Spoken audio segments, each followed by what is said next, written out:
Hola a todos, bienvenidos a otra inmersión profunda donde, como siempre, desmenuzamos temas complejos para que ustedes no tengan que hacerlo. Exacto. Hoy nos adentramos en el mundo de la resonancia, ¿Mm? un fenómeno que, aunque no lo veamos, está presente en muchísimas cosas que usamos a diario, Mm. desde radios hasta el Internet inalámbrico. Así es. Para esta inmersión tenemos artículos de investigación, notas de expertos, hasta algunas historias curiosas. Increíble. La resonancia está en casi todos lados. Para este deep dive nos enfocaremos en la resonancia en circuitos eléctricos. Exacto.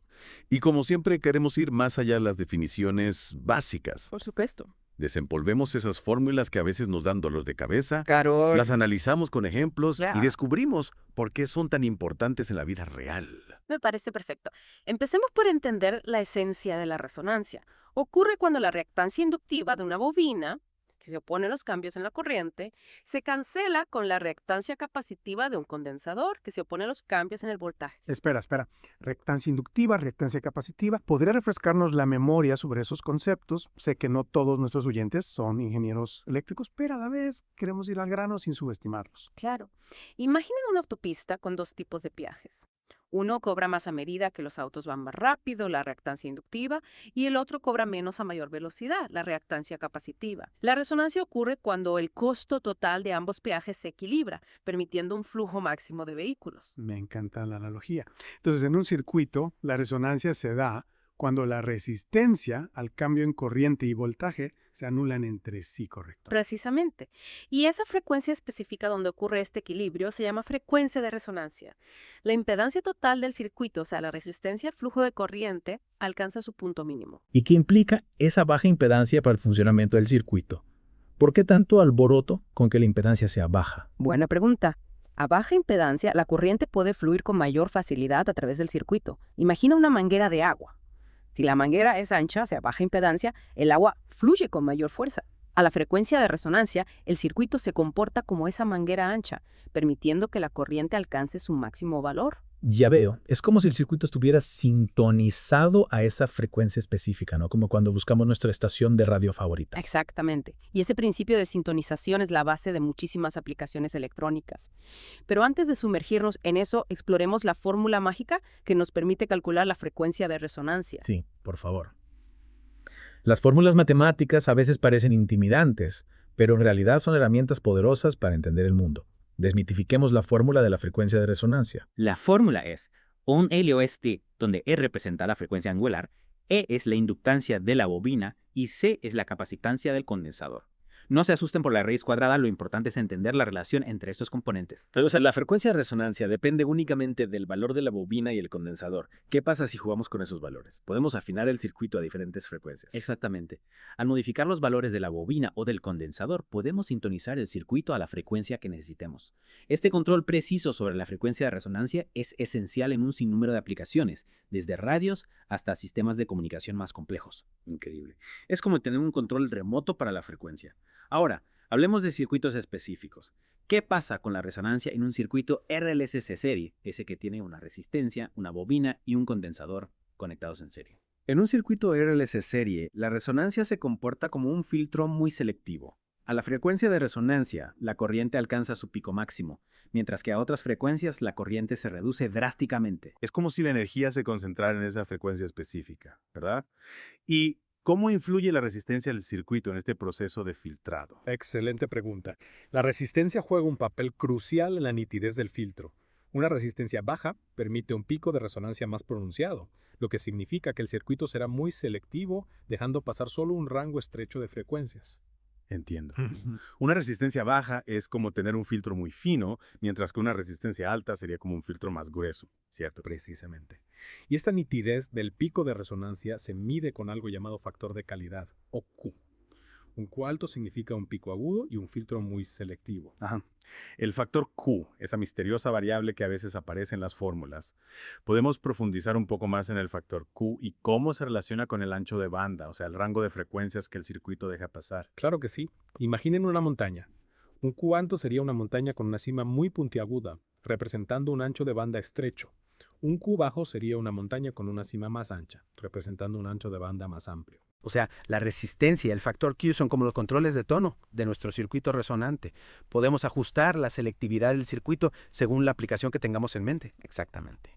Ahora bien, hay un fenómeno interesante que ocurre en la frecuencia de resonancia en un circuito RLC serie, el sobrevoltaje.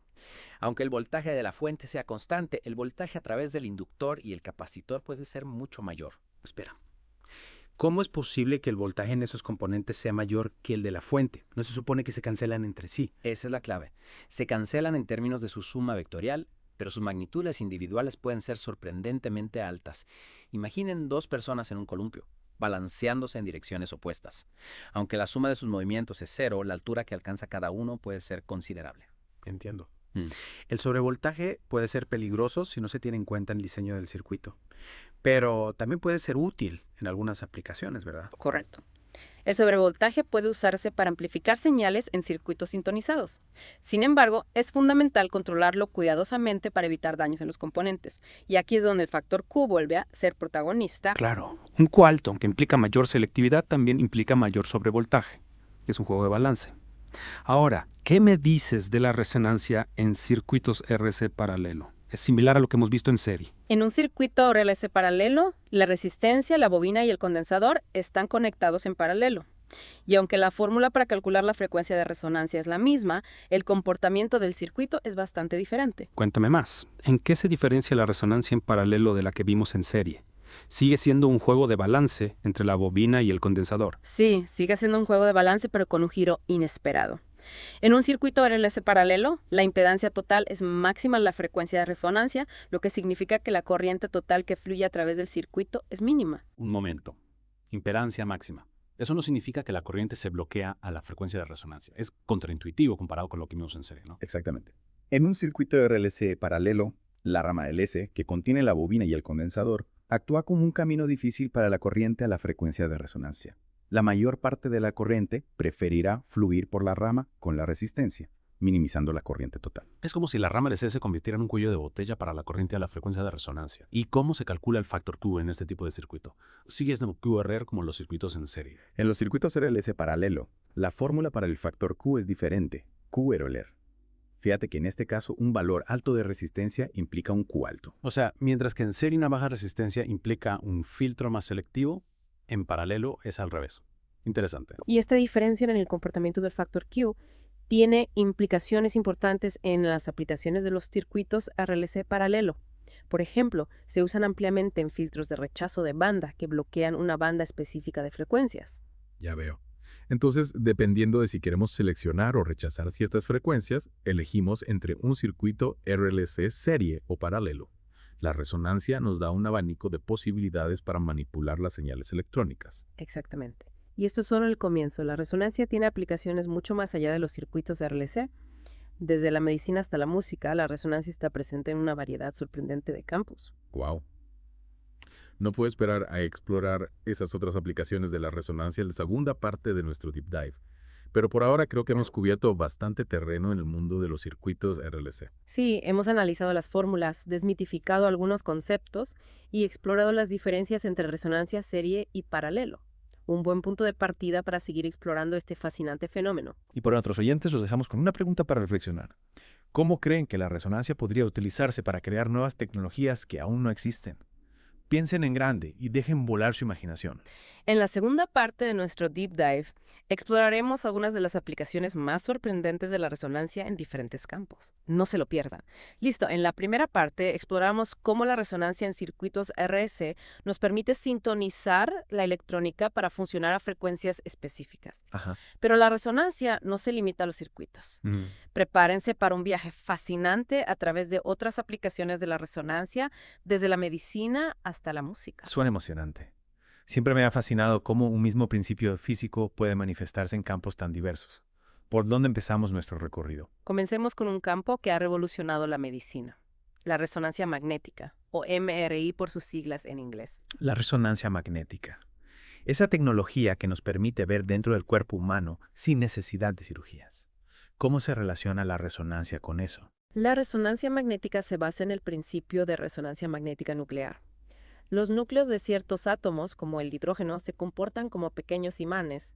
Al someterlos a un campo magnético externo, estos núcleos se alinean con el campo. Entonces, tenemos billones de pequeños imanes dentro de nuestro cuerpo, todos alineados con el campo magnético del MRI. ¿Y qué pasa después? Luego se aplica un pulso de radiofrecuencia que hace que algunos de estos núcleos giren fuera de su alineación. Cuando el pulso se apaga, los núcleos vuelven a su alineación original, emitiendo una señal que se puede detectar. Entiendo. Entonces, la resonancia ocurre cuando la frecuencia del pulso de radio coincide con la frecuencia natural de precesión de los núcleos, ¿verdad? Exactamente. Es como empujar un columpio en el momento preciso para que alcance mayor altura. Y la intensidad de la señal emitida por los núcleos depende de su densidad y entorno químico. Fascinante. Ya. Entonces, al analizar las señales emitidas por diferentes tejidos, podemos crear imágenes detalladas de los órganos internos. Es como si pudiéramos mapear la composición del cuerpo humano con ondas de radio. Precisamente. Y la resonancia magnética ha revolucionado el diagnóstico médico, permitiendo detectar tumores, lesiones y otras anomalías con una precisión sin precedentes. Es realmente asombroso cómo la resonancia nos permite escuchar a los átomos dentro de nuestro cuerpo y crear imágenes tan detalladas. ¿Y qué me dices de la resonancia en la música? ¿Cómo se manifiesta este fenómeno en el mundo de los sonidos? La resonancia es la esencia de la música. La forma y los materiales de un instrumento musical están cuidadosamente diseñados para crear cavidades resonantes que amplifican las ondas sonoras. Claro, la resonancia es la que da a cada instrumento su timbre y color característico. ¿Puedes darnos algunos ejemplos específicos? Por supuesto. Piensa en una guitarra.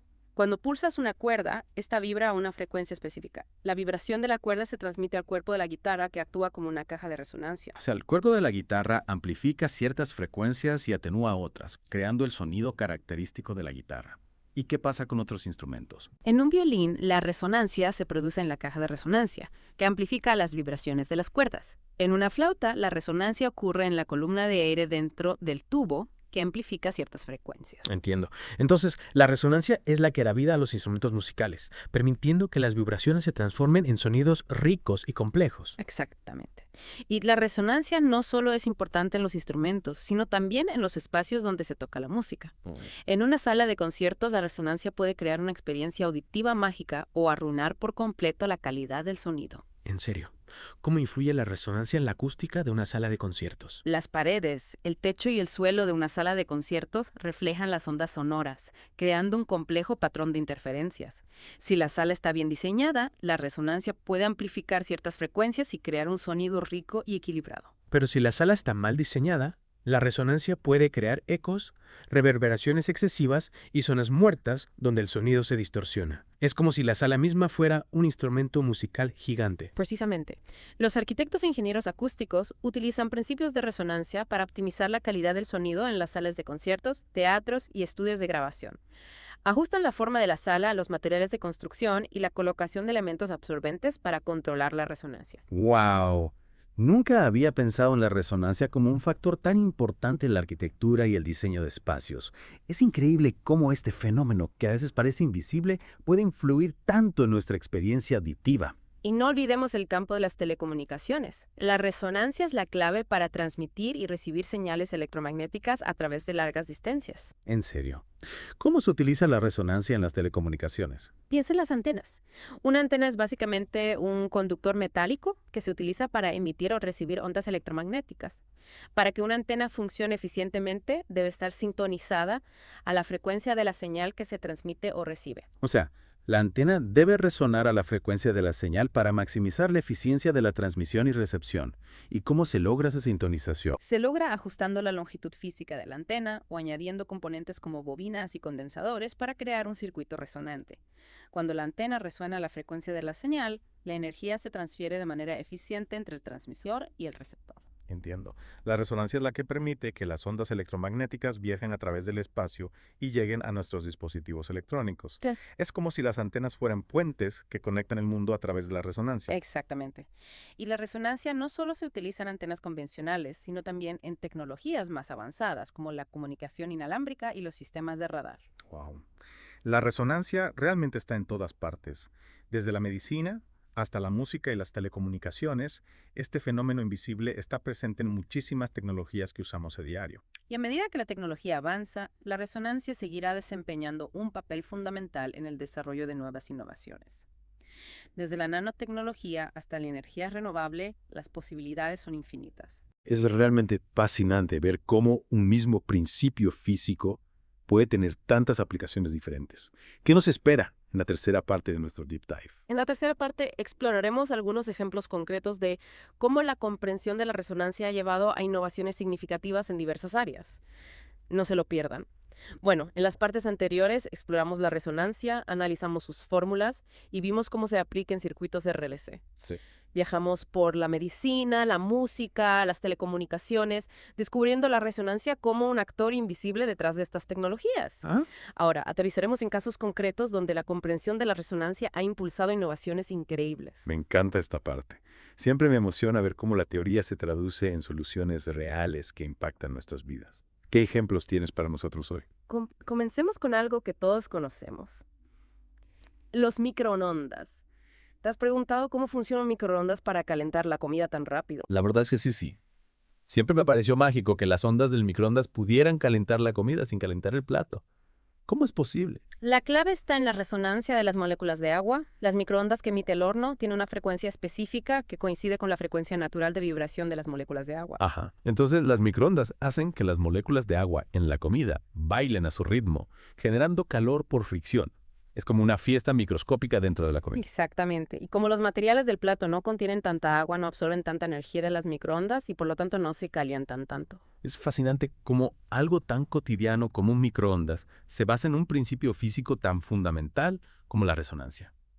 ¿Qué otro ejemplo tienes para nosotros? Hablemos de los relojes de cuarzo, esos pequeños dispositivos que marcan el ritmo de nuestras vidas.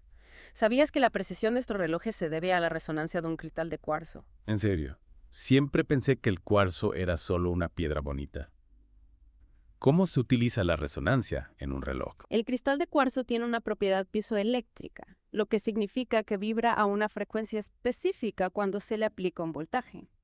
Esta vibración, cuidadosamente controlada, se utiliza para regular el mecanismo del reloj. O sea, el cristal de cuarzo actúa como un metrónomo microscópico que marca el paso del tiempo con una precisión asombrosa. Exactamente.